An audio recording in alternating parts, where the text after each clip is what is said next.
Hello, it's Sonia here, The Pretty Stitch. Welcome to my channel. If this is your first time joining me, I'm so happy to have you here. So today we are going to be making another ear warmer, and to do this project I'm using my G hook, or a 4.25mm hook. And I'm using this yarn again. If you've watched my other video, I tried to attempt using these two yarns, and I love the way they look together, but it just wasn't the right project, so halfway through I switched to a different one. If you watched that, you would have seen that. But I'm going to use this yarn again because I really do want to use it, and I think this is going to be a much better project. So we're going to start off with this. So this yarn, in case you hadn't seen that other video, this yarn is called Plied, a yarn company. It's kind of like a DK weight yarn. It is 100% wool, so I'll just have to be careful with when I wash it. And then the other yarn is Paint Box Yarns, DK weight. And I believe it's acrylic, so I'm mixing wool and acrylic, but as long as I hand wash it, it's gonna be fine. Okay, so we are gonna be making this, we're going to be working in the round. So to start with, you're going to need to make a chain to fit around your head. And you can chain any amount, it doesn't matter. So I am going to do that. Not sure how many chains I'm going to need. So I'm going to keep chaining until this fits around my head, and I will meet you back. Alright, so here's my chain. I ended up working 81 chains. That fits really nicely. So in our second chain from our hook, I am working a single crochet, and I'm going to single crochet all the way across. And I will have 80 stitches, but if you chained a different amount, you will have a different amount of stitches. And also, you do not have to use DK weight yarn like that I'm using. You could use worsted weight or chunky yarn for this project. You know, you can pretty much use whatever yarn you want. Just keep in mind, whatever yarn that you choose, you just want to pair your hook size accordingly. So if you are using heavier weight yarn, then you might not want to use a G hook. That might be a little tricky to work with. So this is a pretty versatile project here that you can, you know, kind of just use whatever yarn you have on hand. So I'm going to keep going, working my single crochet, and I will meet you back, and we're going to turn it into a circle. Okay, so I finished up working my single crochet, so now I'm going to turn this into a round. So I'm just going to run my thumb and index finger down the length so it doesn't twist, and I'm going to work a slip stitch in that first stitch, and then round one will be complete.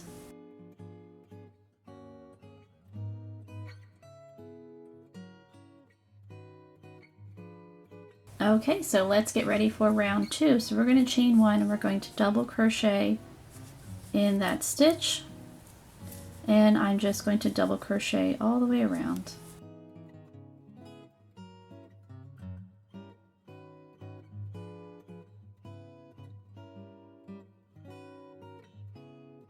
And then at the end of my round, I'm going to change to my other color. So I'm going to continue working double crochet for round two, and I will meet you back.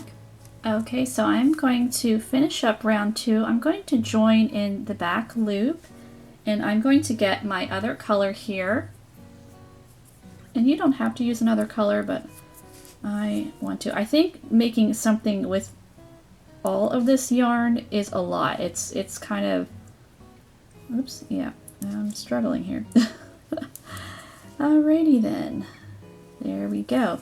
It's just a lot on the senses with all those colors. So I'm trying to break it up with this solid color here. So we are going to work round three, and we're going to work in the back loop. So I'm going to chain one, and we're going to work a herringbone double crochet. It's like a double crochet, but it's just kind of mixed up is how I like to describe it. So you're going to yarn over like a regular double crochet, insert your hook in that back loop, pull up a loop. So we have our 3 loops on our hook. So what we're going to do is we're going to pull that middle loop over our hook.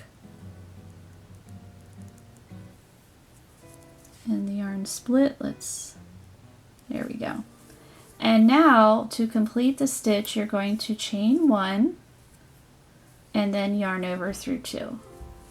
So like I said, it's sort of like a double crochet, but it's kind of just mixed up a little bit. So let's do that again. We're going to yarn over in the next stitch in the back loop, pull up a loop. We're going to pull that middle loop over. So what I like to do is I kind of twist my hook and then do that. And then chain 1 and then yarn over, pull through 2.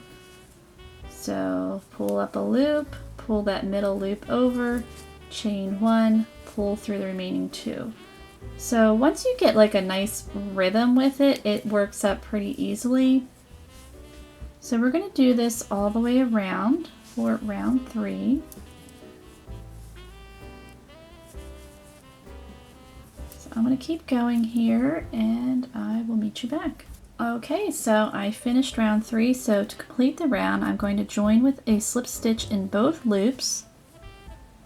And now we're ready for round 4. So I'm going to chain 1 and turn. And I already like this much better. I think that looks better. It's just sometimes with yarn, you just have to find the right pattern for the yarn. So we are turning. So we're actually, a lot of times in the round, you don't turn. So like here, we did not turn for the first 3 rounds, but for round 4 we are turning, and we're going to do more herringbone double crochet. And I just find that when you turn, it just looks neater. I like the stitch better. I mean, you could certainly work the herringbone without turning, but to really get the full impact of the stitch, I think it looks better when you turn. So we're going to work on the wrong side, and in that first stitch we're working herringbone half double crochet. And we're going to do that all the way around. We're just going to work herringbone half double crochet all the way around for round 4 here. So I will meet you back. Alright, so this is the end of round 4. So what I'm going to do is I'm going to join with a slip stitch and chain 1 and turn.